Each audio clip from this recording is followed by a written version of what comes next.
What does a floral designer have in their toolbox? Well, I've got quite a few bits in mind. My name is Audrey Williams of Audrey Williams Flowers to Interiors. I'm a floral as well as an interior designer, and I'm going to give you a tour around my toolbox. Welcome to my YouTube channel.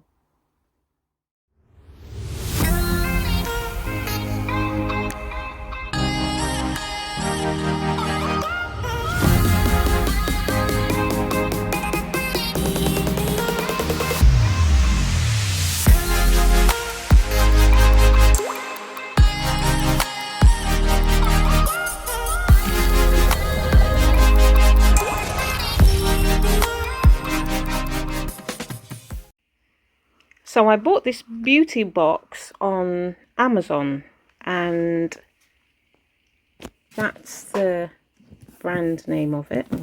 It'd be good if I turned it round. And let's open it up and see what we have inside. Right.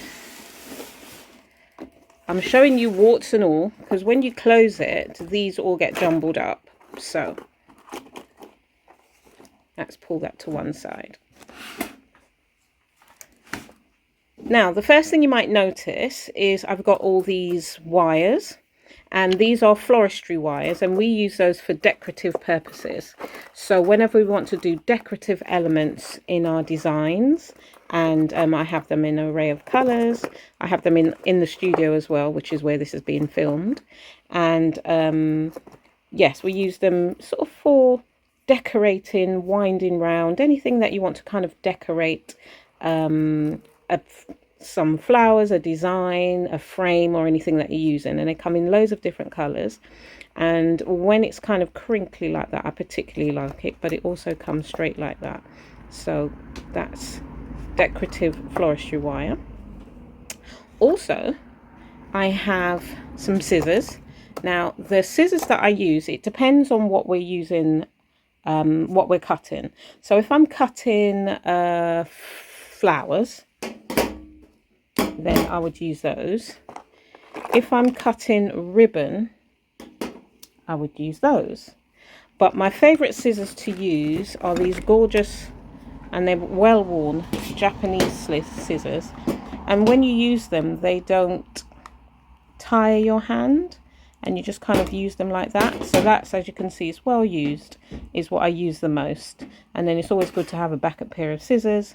And these scissors are sharp at the top, and they're sharp inside. So inside you take to cut wire, and on the outside you'll take to cut any of your flowers or your foliages. And ribbon scissors, simply because I don't want them to get dull by cutting anything else, and I don't want these to get dull, so we have ribbon scissors separate to that. Right, have I covered all the scissors now? Yeah, let's move on to the tapes. So we have quite a few tapes in here, and this is called pot tape. So this is what we tend to secure floral foam to a pot to stop it from falling out before we put the flowers on. And that comes in a variety of sizes. And I've got 2 sizes here at the moment. Can't have enough pot tape. And then there's double-sided tape. I've got some clear pot tape as well, if I don't want it to show. But we also have double-sided tape, and quite often you need double-sided tape if you just need 2 things to stick together. You'd be surprised, we also use lots of wood and twigs and all sorts of different materials, and you quite often need double-sided tape. And what else have we got in here? Oh, I've got invisible thread. And that's if I'm making the design and I'm suspending it or something like that, and I don't want you to see it being held up. So that's what we use that for. Can't have too many tapes, so there's quite a few tapes in here. Now, these are different tapes. When you say making a buttonhole and you need to wrap the stem of the flower, so I will then use something like this, and this tape and these other tapes are what we kind of use to wrap stems. So they come in colors or they come where it's just green. And there's two different types. So there's paraffin tape, so that's a little bit more elasticy, and then there's the other ones which are a little bit more papery. So I think that concludes all the tapes. Oh no, there's one more. I wouldn't really call it a tape as such, but this is Oasis Fix or Pot Fix, and basically use this to secure virtually anything. So if I'm doing a pedestal and I've got a pot to go on top of a stand, you use this underneath to fix it to the stand, and it comes off, but it's really strong, so you always can't have too much pot fix. This is a rose stripper, and I'll insert a little cutaway here where you'll see me using it to cut the thorns and the leaves off the roses.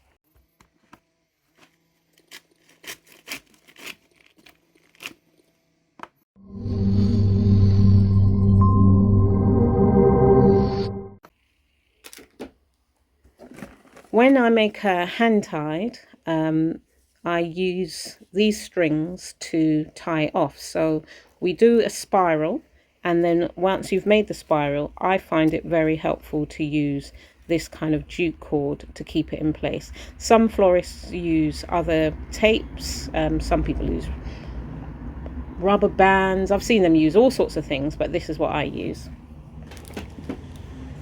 Speaking of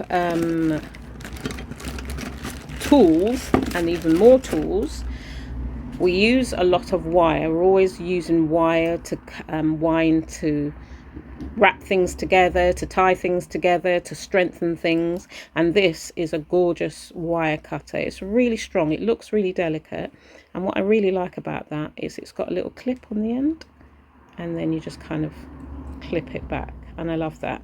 But that will only do certain thicknesses.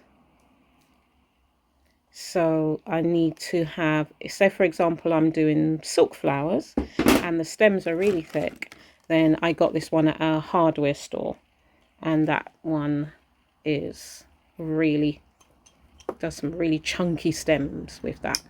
So, and this is another one I bought previously. I'm not enamored about this one as much because it's not very wide.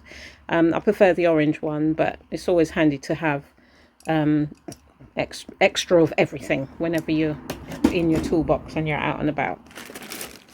And more tapes, more paraffin tapes, and these are kebab sticks, and this is again for securing items to one another. Kebab sticks are a great tool for joining things, securing floral foam to one another. Really love these, and they're cheap as chips. Now in the bottom here I also have some test tubes, and these are, if we've got short stems and you need to put a flower that has a short stem in, you fill this with water, and if you turn it upside down the water doesn't fill out, and you pop a flower in here, and then you insert that in if you're doing it in any sort of design or whatever. But you have to fix it first here, and these are they call them vials, or I call them test tubes, but yeah, water vials, and these are sort of different sizes. Can't have too many of those. I also have different gauge wires, so if I'm wiring a buttonhole, wiring a flower, for any design, there's different sizes, and I have them in all these tubes to stop them getting mixed up. So there's different thicknesses, and that's what the wire cutter is for, to cut all of those as well. What else have we got in here? Oh, in here also is cold glue.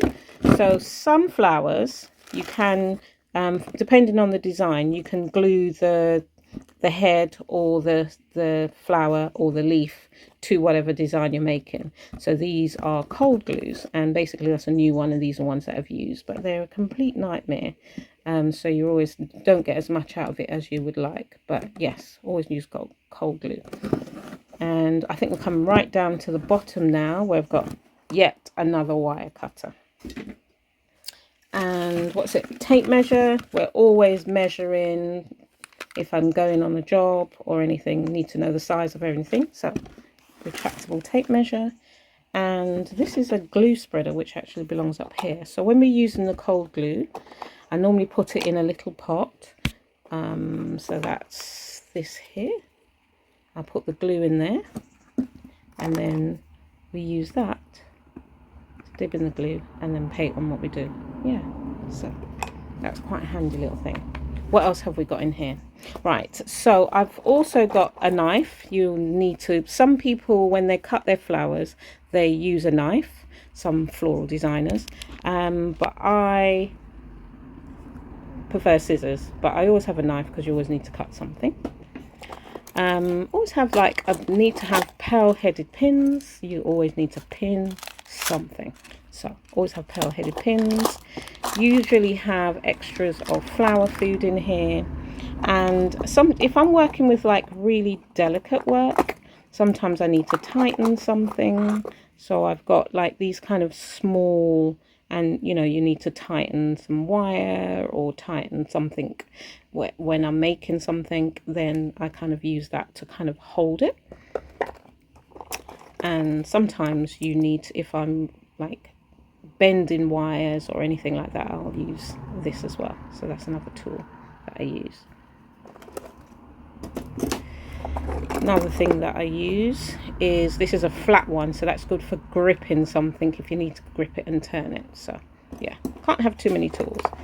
Sometimes I have to make an insertion in something I'm making, because I don't only just work with flowers, I'm making a frame for the flowers to go in. So sometimes you need to use like a little bradawl or something. So yeah, I've got that, and got some just odd bits of sequined ribbon. Always need a pen, and there's more glue spreaders because you can't have too many of those. And here are some more wires, and they're absolute complete nightmare to keep still. This wire we use when we're making wreaths, so that's a different wire to the decorative wires that are here. So yes, let's try and keep those a little bit straight so I have more than one there. And then we have just odd little bits of decorating wire here that's got left over. I do use glue guns at various times for certain things. So if I need to push it or I need to touch it anywhere near, these are to sort of protect my fingers. Quite little handy things as well. And last but not least, I've got clothes pegs. Clothes pegs are wonderful for holding things in. So that is basically the toolbox tool. I've taken out some of the stuff here, and I'm about to put it all back as neatly as possible. But these are kind of the basic things that I kind of take with me if I'm going on a job, or I just want to keep some stuff together. When I was at university, this was my toolbox that I used. And yeah, I'm really love my toolbox because it looks more like a beauty box, and it's much more aesthetically pleasing. Oh, now we've got something trapped here. I don't need to normally carry much more than this as a tool as such. I do have other things that carry on a job in a different bag, like buckets and jugs and stuff, and a cloth. But yeah, this is basically my toolbox. So there are things that I do want to get, because we can never have too many tools, and I think I would like to get another one of these. They're not cheap, they're about 25 to 30 pounds each, but I would like to get some more of those. And yeah, that's about it. And there's a different type of rose stripper that my friend who's a florist uses as well, so I haven't got that one, so I want to try that one because she says that's much nicer to use. So I do want to get some new ones of those. But yeah, other than that, that's the toolbox tour. So I hope you enjoyed having a little peek into my toolbox. I'm actually in my studio, so I will do a tour of my studio because I do like make a few things, and I like to make it quite pretty in here. So comment below if you enjoyed this video, and also if you're interested in a studio tour, because quite often people often say, well, what does it look like and what do you have in it? So that's something that I'm willing to make. Thank you so much for watching. Please subscribe to my channel. I've got lots of videos coming up with lots of different things and really exciting things as well. So I'd love if you could subscribe, click the notification bell so that will let you know when I've got the next video up, and I'll see you in the next video.